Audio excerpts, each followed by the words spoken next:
Hello everyone, welcome back to my channel. तो आज की वीडियो क्लास 10th के स्टूडेंट्स के लिए बहुत ही ज़्यादा इम्पॉर्टेंट होने वाला है, क्योंकि आज के इस वीडियो में हम लोग इतिहास के कौन कौन से इम्पॉर्टेंट क्वेश्चंस पेपर में पूछे जाते हैं उनके बारे में डिस्कस करेंगे। तो चलिए वीडियो को स्टार्ट करते हैं बिना टाइम वेस्ट किए। तो आज का ये वीडियो में हम लोग डिस्कस करेंगे रीतिकाल, भारतेंदु युग, द्विवेदी युग, इन सारे युगों की कौन कौन से इम्पोर्टेंट कवि हैं और उनकी रचनाएं। और जैसा कि आप सभी को पता है कि 10 नंबर का इतिहास आपके पेपर में पूछा जाता है, जिनमें जो है 2-3 क्वेश्चन तो रीतिकाल, भारतेंदु युग, इन सब युग के क्वेश्चन रहते ही रहते हैं। मान लीजिए हम पूछा जाएगा कि उनकी विशेषताएं बताइए या रीतिकाल के 2 इम्पोर्टेंट कवि बताइए और उनकी रचनाएं बताइए, तो ये सब आपको याद होनी चाहिए, तभी आप लिख सकते हैं एग्जाम पेपर में। तो चलिए शुरू करते हैं। तो इसमें हेडिंग है रीतिकालीन एवं आधुनिक युगीन काव्य की प्रमुख धाराएं, जिनमें हम लोग क्या बात करेंगे, कवि और उनकी रचनाओं के बारे में। तो चलिए देखते हैं। सबसे पहला हमारा है रीतिकाल। तो रीतिकाल के 2 इम्पोर्टेंट कवि की हम बात करें तो पहले हैं बिहारी लाल जी, जो कि आपके चैप्टर्स में भी हैं और मैंने बताया है कि आपको बिहारी लाल जी का चैप्टर अच्छे से पढ़ के जाना है और इनका जीवन परिचय भी अच्छे से पढ़ के जाना है। काफ़ी सारे एग्जाम पेपर्स में पूछा गया है। और दूसरे हैं भूषण। ये दोनों इम्पॉर्टेंट कवि हैं और इनकी रचनाएं की बात करें तो बिहारी लाल जी की इम्पॉर्टेंट रचना है बिहारी सतसई और भूषण जी की है शिवराज भूषण। आपको इजीली याद भी हो सकता है, इन्हीं के नाम से है, बिहारी से बिहारी सतसई और भूषण से शिवराज भूषण। तो ये आसानी से आपको याद हो सकता है। तो रीतिकाल तो हो गया। आगे बढ़ते हैं भारतेंदु युग। इसमें देखते हैं तो भारतेंदु युग से ही आप याद कर सकते हैं भारतेंदु हरिश्चंद्र, ये लेखक, और इनकी मोस्ट इम्पॉर्टेंट रचना है प्रेम माधुरी। ये सब आप तो को याद तो होगी ही। आगे हैं श्रीधर पाठक जी, ये रचना है और इनकी रचना है कश्मीर सुषमा। ये इनकी इम्पॉर्टेंट रचना है, ये याद करके जाइए। आगे है द्विवेदी युग। ये बहुत इंपॉर्टेंट युग है, आपको याद करना है।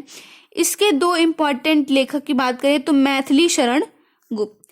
मैथिली शरण गुप्त की इम्पॉर्टेंट रचना है साकेत। ये बहुत इंपॉर्टेंट रचना है साकेत, आपको याद रखनी है कि ये इनकी लिखी हुई है। ठीक है। दूसरे हैं अयोध्या सिंह उपाध्याय, जिनको कहते हैं हरिऔध। ठीक है। इनकी इम्पॉर्टेंट रचना है प्रिय प्रवास। ये भी रचना जो है वो काफी सारे एग्जाम पेपर्स में पूछी गई है। आगे देखते हैं छायावादी युग। इसके इम्पॉर्टेंट लेखक हैं जयशंकर प्रसाद जी। तो जयशंकर प्रसाद जी का मैंने बताया है जीवन परिचय, आपको इनका याद करके जाना है। और इनकी इम्पॉर्टेंट रचना है कामायनी, जो कि एक महाकाव्य भी है। तो आपसे क्वेश्चन पेपर में ऐसे भी आ सकता है कि जयशंकर प्रसाद जी द्वारा लिखा हुआ एक महाकाव्य की रचना बताइए, तो आप कामायनी उसमें लिख सकते हैं। तो दूसरी इनकी रचना की बात करें तो दूसरे हैं महादेवी वर्मा जी, भी बहुत इंपॉर्टेंट है। इनकी रचना है यामा। ठीक है। आगे बढ़ते हैं प्रगतिवादी युग। तो इनके हैं सूर्यकांत त्रिपाठी, जिनको लोग निराला भी कहते हैं। इनकी इम्पोर्टेंट रचना है अनामिका।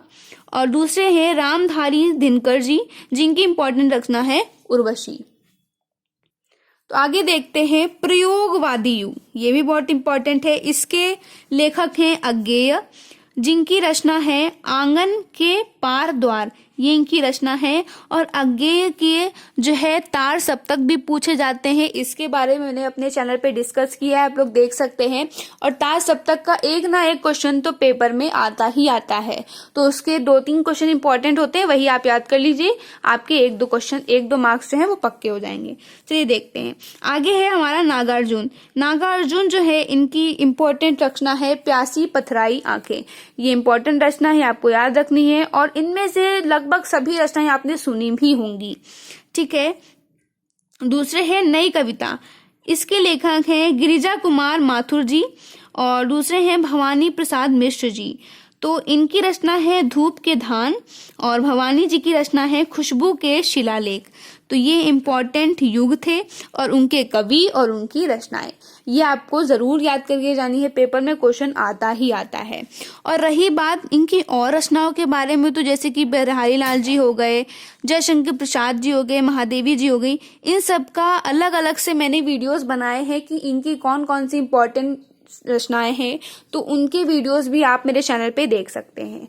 तो आज के लिए बस इतना ही। मेरे चैनल को सब्सक्राइब कीजिए, लाइक कीजिए और कमेंट कीजिए कि आपको ये वीडियो कैसा लगा।